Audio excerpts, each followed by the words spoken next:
Hello everyone, welcome back to my channel.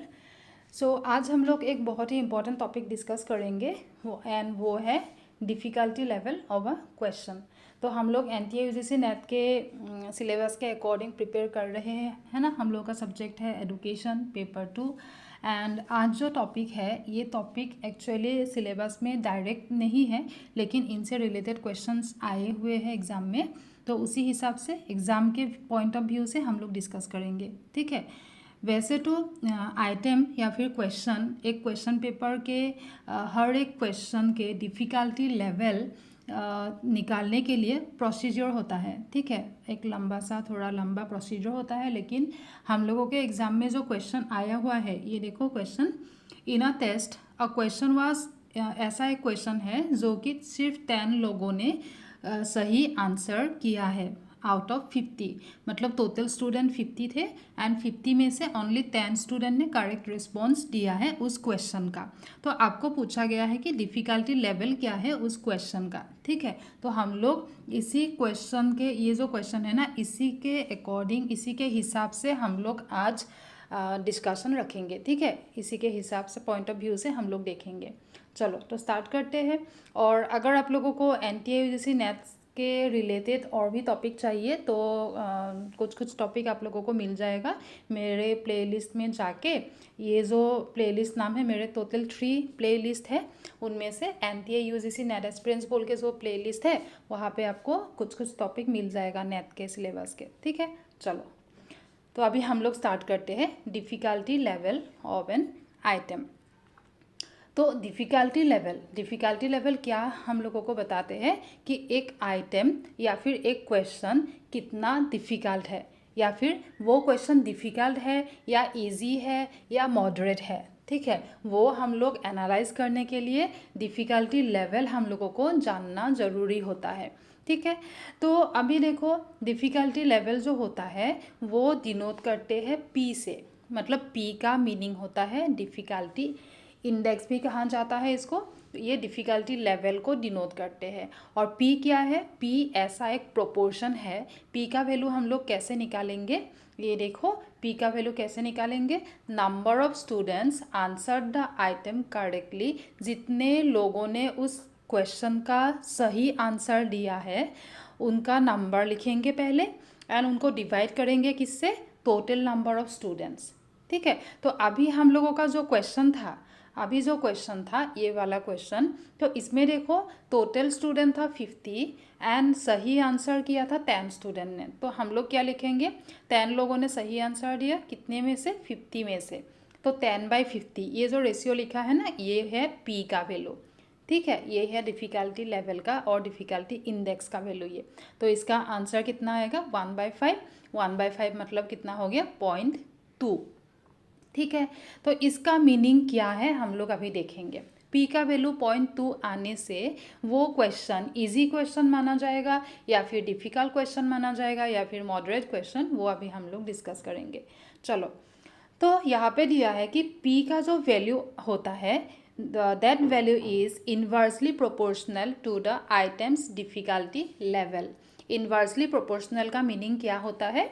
Inversely proportional का meaning होता है एक बढ़ने से दूसरा कम होगा। मतलब इंक्रीज ऑफ P वैल्यू जितना इंक्रीज होगा, डिफ़िकल्टी लेवल उतना डिक्रीज होगा। मतलब क्या? मतलब कि P का वैल्यू अगर कम है तो वो क्वेश्चन ज़्यादा डिफ़िकल्ट है, ठीक है। और P का वैल्यू अगर ज़्यादा है तो दैट मीन्स वो क्वेश्चन ईजी क्वेश्चन है। समझ में आ रहा है? उसका डिफ़िकल्टी लेवल कम है। तो P value is inversely proportional to items difficulty level. Greater the value of P, ठीक है। P का वैल्यू जितना बढ़ेगा डिफ़िकल्टी लेवल उतना कम होगा। डिफ़िकल्टी लेवल कम है, इसका मीनिंग क्या है? डिफ़िकल्टी लेवल कम है, इसका मीनिंग है वो क्वेश्चन ईजी क्वेश्चन है ना। एंड P का वैल्यू अगर कम है, P का वैल्यू बहुत कम है, उसका मीनिंग क्या है? डिफ़िकल्टी लेवल ज़्यादा है। डिफ़िकल्टी लेवल ज़्यादा है मीनिंग क्या है? वो क्वेश्चन डिफ़िकल्ट क्वेश्चन है, बहुत ज़्यादा डिफ़िकल्ट क्वेश्चन है, ठीक है। इतना तक समझ में आ गया? नेक्स्ट देखो, range of difficulty can be very from 0 to 1, है कि नहीं? क्योंकि मानो कि अभी जो क्वेश्चन आपको दिया गया था उसमें टोटल स्टूडेंट था 50, ठीक है। तो जो एक क्वेश्चन हम लोग देख रहे हैं वो क्वेश्चन कितने लोगों ने सही किया है, तो मैक्सिमम कितने लोग वो सही कर सकते हैं। वो क्वेश्चन तो टोटल कितने लोगों ने अटेम्प्ट किया है, 50 लोगों ने अटेम्प्ट किया है, तो ज़्यादा से ज़्यादा सही करने से 50 लोग ही कर सकते हैं, है ना, क्योंकि स्टूडेंट टोटल स्टूडेंट तो 50 ही है। तो अगर वो हर एक स्टूडेंट का वो क्वेश्चन सही होता है तो टोटल 50 लोगों का सही होगा, तब पी का वैल्यू कितना हो जाएगा, पी का वैल्यू तब 1 होगा, है ना। तो पी का मैक्सिमम वैल्यू इसलिए 1 हो सकता है और मिनिमम वैल्यू 0 बोला है, क्योंकि और एक पॉसिबिलिटी क्या है कि ऐसा हो सकता है, किसी एक क्वेश्चन ऐसा हो सकता है कि किसी ने भी सही आंसर नहीं दिया, मतलब 0 लोगों ने सही आंसर किया, है ना, किसी का आंसर करेक्ट नहीं है, तो न्यूमरेटर पोर्शन में 0 आएगा। एंड टोटल कितने लोगों ने अटेम्प्ट किया था, 50 लोगों ने अटेम्प्ट किया, तो इसका आंसर तो 0 हो जाएगा, तब पी का वैल्यू 0 है, ठीक है। तो इसीलिए पी का लोएस्ट वैल्यू है 0 एंड हाईएस्ट वैल्यू है 1, ठीक है। तो क्या होता है, और पी का जो मतलब एक क्वेश्चन का जो डिफ़िकल्टी लेवल होना चाहिए वो 0.3 से लेके 0.8 तक होना चाहिए, ठीक है। 0.3 से पी का वैल्यू अगर 0.3 से कम आते हैं तो वो क्वेश्चन बहुत ज़्यादा डिफ़िकल्ट है एंड उस टाइप के क्वेश्चन को अच्छा क्वेश्चन नहीं माना जाता है, ठीक है। एंड सिमिलरली पी का वैल्यू अगर 0.8 से ज़्यादा है, पी का वैल्यू बहुत ज़्यादा होने से क्या होता है, पी का value P is inversely proportional, तो पी का वैल्यू जितना बढ़ेगा डिफ़िकल्टी लेवल उतना कम होगा, है ना। तो पी का वैल्यू अगर 0.8 से ज़्यादा है तो क्या होगा, पी का वैल्यू ज़्यादा है तो डिफ़िकल्टी लेवल कम है, डिफ़िकल्टी लेवल कम है, इसका मीनिंग क्या है, वो क्वेश्चन इजी क्वेश्चन है। तो पी का वैल्यू अगर 0.8 से ज़्यादा है तो वो क्वेश्चन बहुत ही ज़्यादा इजी क्वेश्चन है एंड हर एक स्टूडेंट वो क्वेश्चन को करेक्ट कर सकता है, ठीक है। उसमें कोई भी कुछ भी डेवलपमेंट की रिक्वायरमेंट नहीं है, ना कोई कॉग्निटिव पार्ट, मतलब कोई सोचने का भी ज़रूरत नहीं है, कुछ भी हम लोगों का इतना इजी क्वेश्चन है कि हर एक पर्सन बिना कोई स्ट्रेस लेके वो क्वेश्चन कर सकता है ना। तो एग्ज़ाम के पॉइंट ऑफ व्यू से उस टाइप का क्वेश्चन को भी अच्छा नहीं माना जाता है, ठीक है। क्वेश्चन में क्या होना चाहिए, क्वेश्चन पेपर ऐसा होना चाहिए जहाँ बहुत ज़्यादा डिफ़िकल्ट क्वेश्चन भी नहीं होना चाहिए एंड बहुत ज़्यादा इजी क्वेश्चन भी नहीं होना चाहिए, ठीक है। तो उस टाइप का अगर क्वेश्चन हम लोगों को मिलता है जब हम लोग आइटम एनालिसिस करेंगे, तो उस टाइप का क्वेश्चन जिसका पी वैल्यू 0.3 से लेस है या फिर 0.8 से ज़्यादा है, तो हम लोग क्या करेंगे, उस क्वेश्चन को हम लोग एलिमिनेट करेंगे, नहीं तो हम लोग उसको मॉडिफाई करेंगे, ठीक है। मॉडिफाई करके अगर उसका डिफ़िकल्टी लेवल बहुत ज़्यादा, अगर वो बहुत ज़्यादा हार्ड क्वेश्चन है तो थोड़ा उसको इजी बनाएंगे, और अगर वो बहुत ज़्यादा इजी क्वेश्चन है तो उसको थोड़ा हार्ड बनाएंगे, मतलब पी का वैल्यू 0.3 से 0.8 के बीच होना चाहिए। ये रेंज थोड़ा थोड़ा वेरी भी करते हैं, कोई किसी ने बोला है कि पी का वैल्यू ना 0.25 से 0.75 के बीच होना चाहिए, ऐसे भी बोला है। और 0.25 से बिलो होने से वो क्वेश्चन अच्छा क्वेश्चन नहीं माना जाता है, वो बहुत ज़्यादा डिफ़िकल्ट क्वेश्चन है। एंड 0.75 से हाई होने से वो क्वेश्चन बहुत ज़्यादा इजी है, तो उसको भी अच्छा क्वेश्चन नहीं माना जाता है, ठीक है। यहाँ तक समझ में आ गया होगा। चलो, तो अभी इस क्वेश्चन को हम लोग देखते हैं। इसमें क्या बोला था, इसमें तो हम लोगों का पी का वैल्यू कितना आया था, कितने लोगों ने करेक्ट आंसर किया, 10 लोगों ने करेक्ट आंसर किया। टोटल स्टूडेंट कितने थे, टोटल स्टूडेंट 50 थे। ऐसे ही तो पी का वैल्यू निकालते हैं, है ना। तो पी का वैल्यू आते हैं 1/5 एंड 1/5 का मीनिंग क्या है, 0.2। 1 को अगर 5 से डिवाइड करोगे तो 0.2 आएगा, ठीक है। तो पी का वैल्यू तो अभी 0.2 आ गया। तो ये इजी क्वेश्चन है या डिफ़िकल्ट क्वेश्चन है, पी का वैल्यू कम है, 0.2 है तो बहुत कम है ना। तो पी का वैल्यू कम है, दैट मीन्स डिफ़िकल्टी लेवल ज़्यादा है। तो फिर क्या हुआ, ये जो क्वेश्चन है ना, ये क्वेश्चन जो है वो क्वेश्चन बहुत ज़्यादा डिफ़िकल्ट क्वेश्चन है, ठीक है। और अगर आप ये निकालना चाहोगे कि कितने परसेंटेज लोगों ने उस क्वेश्चन का सही आंसर किया है, कितने परसेंटेज लोगों ने सही आंसर किया है, तो आउट ऑफ 50 10 लोगों ने सही किया था, तो कितने परसेंटेज लोगों ने सही किया होगा? 20% लोगों ने सही किया, ठीक है। लेकिन कितने परसेंटेज लोगों ने सही किया वो अगर देखना है तो डिफ़िकल्टी लेवल था 0.2, ठीक है, 0.2। एंड कितने परसेंटेज लोगों ने सही किया? 20% लोगों ने सही किया। कितने परसेंटेज लोगों ने गलत किया? 80% लोगों ने गलत किया, ठीक है। और एक इन अदर वर्ड्स अगर हम लोग दूसरे तरीके से देखेंगे तो आप लोग ऐसे भी कह सकते हो कि जितने परसेंटेज लोगों ने उस क्वेश्चन का सही आंसर किया है वो क्वेश्चन उतना ही मतलब ईजी है, ऐसे कह सकते हो। इन अदर वर्ड्स मतलब अगर 20% लोगों ने सही आंसर किया है तो वो क्वेश्चन 20% ईजी है। 20% आउट ऑफ 100 मतलब 20 ईजी है, तो 80% डिफ़िकल्ट है कि नहीं?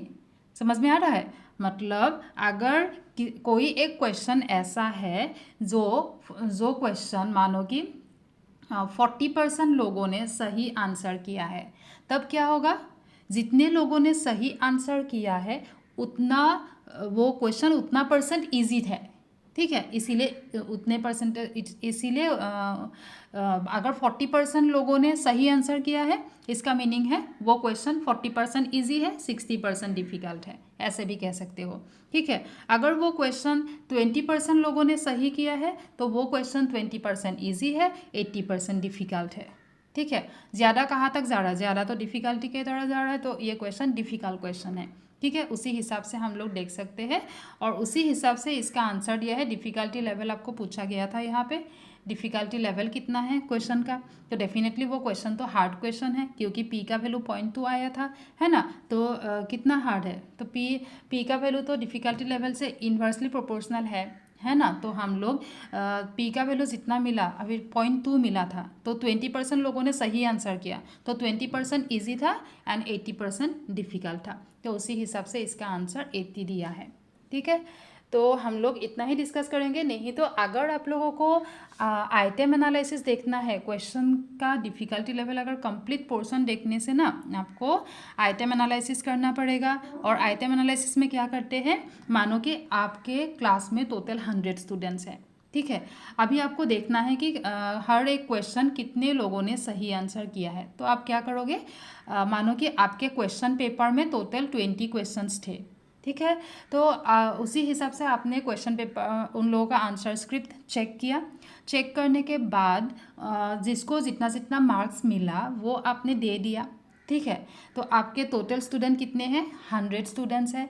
तो उन 100 में से किसी को हाईएस्ट मिला होगा, है ना, किसी को सेकंड हाईएस्ट मिलेगा। तो आप क्या करोगे, डिक्रीजिंग ऑर्डर पे मार्क्स को अरेंज करोगे। जिसको हाईएस्ट मिला उसको नंबर 1 में दे दिया, जिसको सेकंड हाईएस्ट मिला 2 में दिया, 3 में दिया, ऐसे उन लोगों का पोजीशन आपने दे दिया।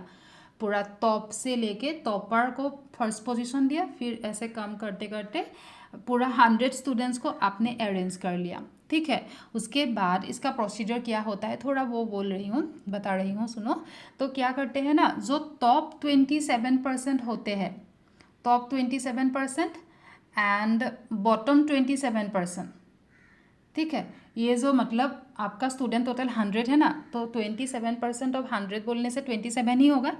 तो ऊपर का 27 स्टूडेंट आप लोगे और नीचे का 27 स्टूडेंट आप लोगे, ठीक है। फिर आप देखोगे क्वेश्चन नंबर 1 कितने लोगों ने सही किया है, टॉप 27% में से एंड बॉटम 27% में से, ठीक है। मतलब टॉप 27 जो स्टूडेंट है ना उनमें से कितने लोगों ने क्वेश्चन नंबर 1 को सही किया, एंड बॉटम 27% जितने लोग हैं ना उनमें से क्वेश्चन नंबर 1 कितने लोगों ने सही किया, ठीक है। फिर उन लोगों के डिफरेंस निकालते हैं, ऐसे ऐसे करते, ऐसा प्रोसीड्योर होता है, ठीक है। हम लोग इतना डिटेल में नहीं जाएंगे, हम लोगों को सिर्फ ये क्वेश्चन देखना था एंड इस क्वेश्चन को जितना इजी तरीके से हो सकता है मैंने आप लोगों को समझा दिया है। अगर समझ में आ गया है तो एक लाइक कर देना, शेयर करना अपने फ्रेंड लोगों के साथ एंड सब्सक्राइब कर सकते हो। एंड नेक्स्ट हम लोग और एक इम्पॉर्टेंट टॉपिक लेके बहुत जल्द मिलते हैं, ठीक है। Thank you.